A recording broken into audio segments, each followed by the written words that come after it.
पैठण तालुक्यातील चनकवाडी ग्रामसेवकाच्या विरोधात आणि समर्थनार्थ असे 2 आमरण उपोषण पैठण पंचायत कार्यालयासमोर सुरू झाल्याने प्रशासनासमोर पेच निर्माण झाला आहे। पैठण पंचायत समिती कार्यालयास दिलेल्या निवेदनानुसार चनकवाडीचे ग्रामसेवक प्रशांत पाटील यांची बदली करावी म्हणून संतोष बोठे यांच्या नेतृत्वाखाली मंगळवार 30 जून रोजी आमरण उपोषण सुरू करण्यात आलं।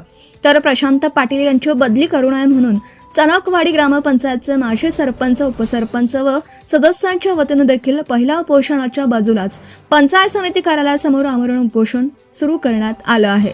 विशेष म्हणजे पैठण पंचायत समिती कार्यालयासमोर दोनही उपोषणे एकाच वेळी सुरू असून प्रशांत पाटील या ग्रामसेवकाचं करायचं काय याबाबत प्रशासनासमोर मोठा पेच निर्माण झाला आहे।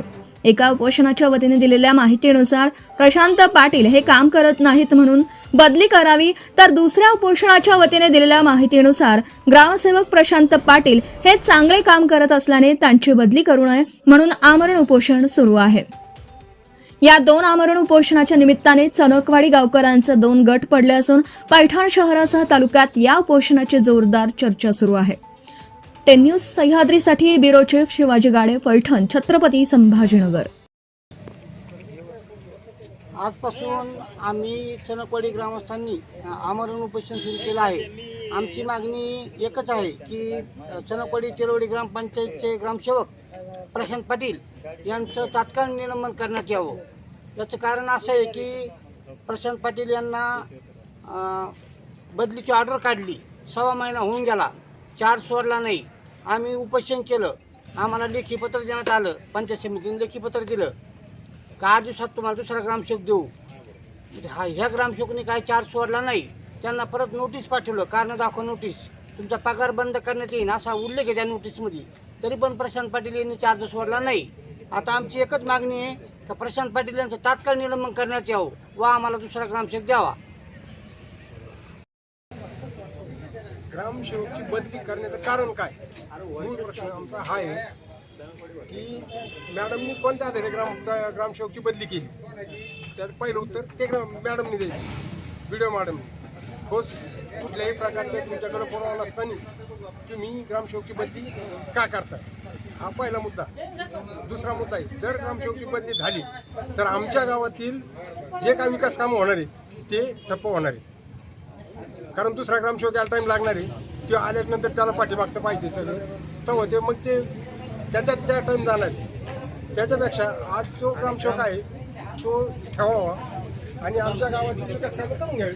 ग्रामपंचायतचा सगळ्या आमच्या ग्रामस्थांची मागणी आहे, सगळ्या ग्रामपंचायत सदस्याची, सरपंचाची, यांची बॉडीची सुद्धा मागणी आहे ग्रामसेवकाची बदली करू नये म्हणून। तरी पण का केली हेच आम्हाला गावकऱ्याला हे वाटतं का मॅडमने असं काय निर्णय घेतला।